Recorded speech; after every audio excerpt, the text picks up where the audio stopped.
Eu queria falar hoje sobre as discussões, e são duas, que marcam, por enquanto, o processo eleitoral nesse momento. Uma delas é uma discussão ideológica. Ideológica. É a discussão entre Lula e Bolsonaro, conhecidos no Brasil todo, posições opostas. O desafio deles não é apresentar as ideias que eles defendem. Aliás, deveriam apresentar, né? A gente não está ouvindo muito as ideias que eles defendem. Eles defendem o oposto do outro. Então, nas redes sociais é impressionante. E nas declarações é pau no outro, pau no outro, pau no outro, um dando pau no outro. Até agora a gente não sabe do que eles são a favor exatamente. E quando falam alguma coisa, tudo meio enigmático, vou fazer aquilo, depois mas nem tanto, enfim. Mas o desafio deles, por enquanto, não é dizer o que eles defendem. Porque mesmo sem dizer o que eles defendem, tem uma quantidade de seguidores grandes, não é ter seguidores, eleitores, intenção de voto. Eles têm de monte. O desafio deles, por enquanto, é dar um jeito de explicar as cacas e as lambanças que os dois fizeram para conseguir aquela quantidade de votos que eles vão precisar para ganhar a eleição. E, provavelmente em segundo turno. Então, está lá o Lula com uma quantidade de votos alta, está lá o Bolsonaro com uma quantidade de votos alta. A última rodada do IPESP deu 44 para o Lula, deu 32 para o Bolsonaro. Então, estão no segundo turno, por enquanto, né? Então, esse é o desafio deles. Como é que a gente faz para convencer aquele tanto que não está com a gente para poder, né, ganhar essa eleição? Os que não estão com a gente são pessoas que não gostam tanto assim da gente, né? Até porque, em geral, você vota naqueles que estão em cima. Mas essa é a discussão ideológica. Eu falei que eram duas discussões. A outra não é ideológica, a outra é lógica. Que é a tentativa dos outros partidos de construir uma candidatura viável para entrar na briga dos grandalhões, para entrar na briga para roubar o lugar do Lula, para roubar o lugar do Bolsonaro. E até agora ninguém chegou num nome viável. Lembrando que o que é uma candidatura viável? Não é aquela em que o candidato tem o direito de falar, todos os candidatos têm o direito de falar, mas é conquistar o direito de ser ouvido, né? Porque para falar, basta ser candidato. O partido lança teu nome, você pode falar o que você quiser em nome do seu partido e tal. Mas ser ouvido, prestar atenção naquilo, fazer com que as pessoas prestem atenção naquilo que você diz, chamar atenção para o seu discurso, isso aqui é difícil. Nenhum deles conseguiu. Você pega o Ciro Gomes, ele está tentando, só que não dá certo. E não é por falta de marqueteiro, né? Ele contratou um tremendo marqueteiro, que é o João Santana. Um cara que elegeu o Lula em 2006, reeleição, o Lula estava na lona. Mensalão. Tinha gente que falava, não, deixa ele sangrar que ele vai morrer, não tem a menor chance, não tem a menor chance. Ele se reelegeu. Um cara que elegeu e reelegeu a Dilma, né? E a Dilma não é que ela disputou contra um candidato de quinta categoria em 2010 e outro de quinta categoria em 2014, não. Ela disputou contra os generais do PSDB. Mandaram o general Serra no primeiro combate, mandaram o general Aécio no segundo combate, e os dois acharam que iam entrar em 2010, 2014, iam sair de lá com a faixa, saíram de lá com dor nas costas, foram para casa derrotados. E além do Lula e da Dilma, o João Santana elegeu presidente em El Salvador, em Angola, na República Dominicana. Na Venezuela, ele fez a reeleição do Hugo Chávez. Então, de eleição ele entende. Só que uma coisa é fazer eleição, outra coisa é fazer milagre, né? E o eleitor não está prestando atenção no que diz o Ciro. Tanto é que ele fica aí com 8 pontos, né? Não é um candidato de pouca projeção, mas não emplacou, não emplacou. Mas muito pior do que o Ciro, bem pior do que o Ciro, e numa discussão que parece inacreditável, a gente parece que eles estão disputando a Libertadores, mas no fundo estão disputando a Série B do campeonato, é a candidatura Dória e a candidatura Tebet, né? O Tucano, que na pesquisa IPESP aparece com 3 pontos, e a candidata do MDB, que na pesquisa do IPESP aparece com 1 ponto. Eles têm, no máximo, o tamanho da margem de erro. Bobeou, a margem de erro tem mais votos do que eles. E esses dois candidatos, Esses dois partidos, PSDB e MDB, eles discutem as coisas de uma forma curiosa. O Dória estrebuchando para manter a candidatura. A Simone Tebet se mexendo para ser cabeça de chapa numa aliança com o PSDB, e o PSDB coloque o nome de vice dela.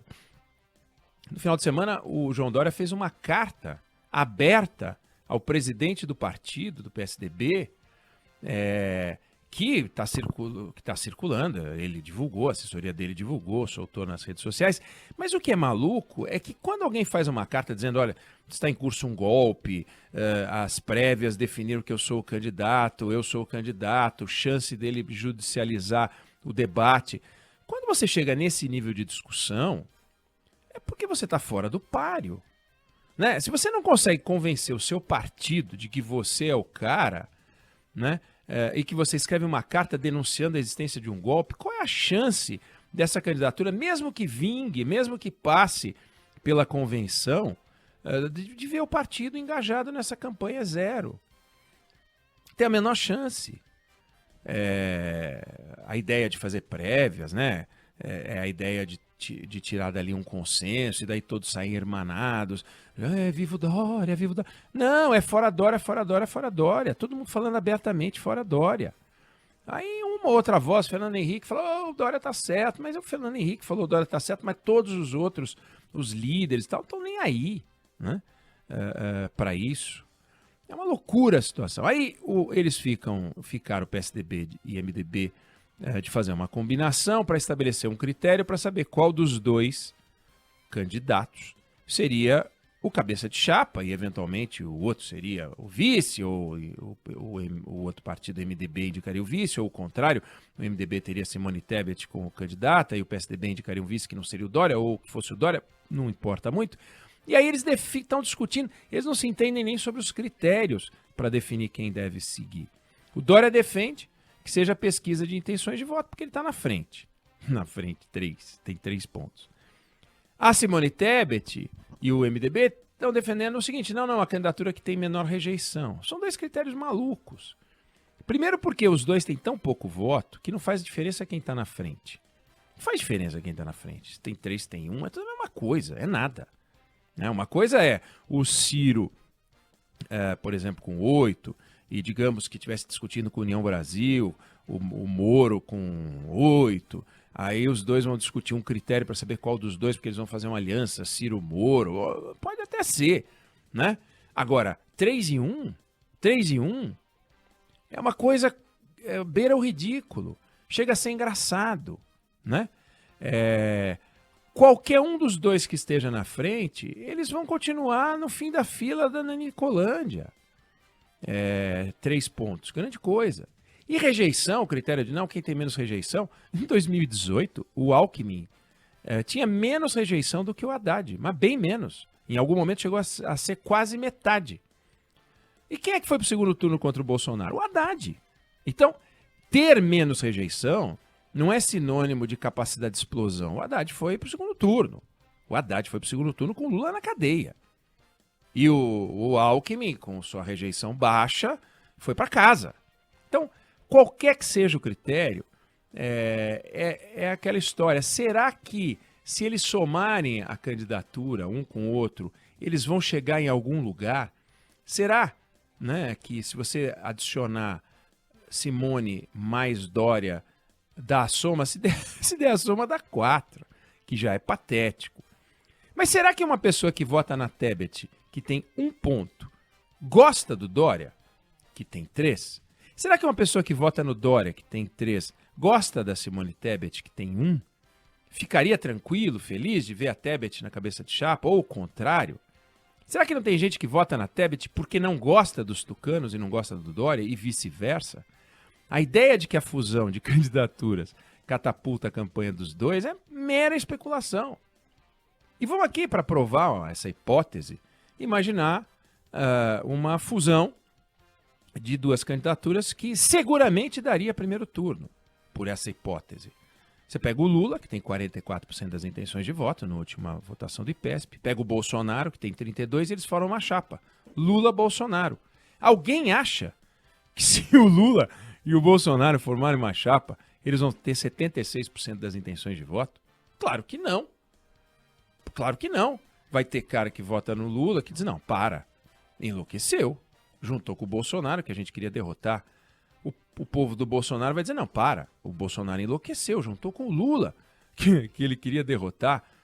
Então, a soma de duas candidaturas não é necessariamente a soma das parcelas, das parciais, 44 com 32, dá 76, só serve para dizer 76% dos votos estão entregues a dois candidatos que se opõem e abrindo pouco espaço para os outros. Então, PSDB e MDB podem até se juntar, podem até chamar a União Brasil, podem chamar o PSD, podem fazer o que for, mas para isso eles precisam tirar um coelho da cartola, porque do jeito que está, não vai.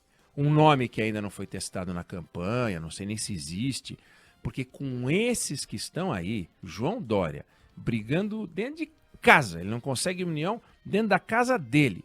Simone Tebet, que não consegue sair da irrelevância. Os dois candidatos são absolutamente irrelevantes hoje no cenário nacional. São figuras com realizações, o João Dória fez um bom governo em São Paulo, Simone Tebet tem um currículo extraordinário, mas é o seguinte, Sua Excelência o eleitor, ninguém está nem aí para os dois. Então, a não ser que eles tirem o coelho da cartola, a não ser que esses partidos cheguem num nome novo, vamos combinar, né? Tá fechando esse espaço para poder entrar com um nome novo. O que a gente está vendo é uma cena ridícula, uma briga monumental, com promessa de judicialização, com ruídos e tal, lá embaixo, lá na Nicolândia, no fim da tabela, lá naquela zona do rebaixamento. A coisa está bem feia.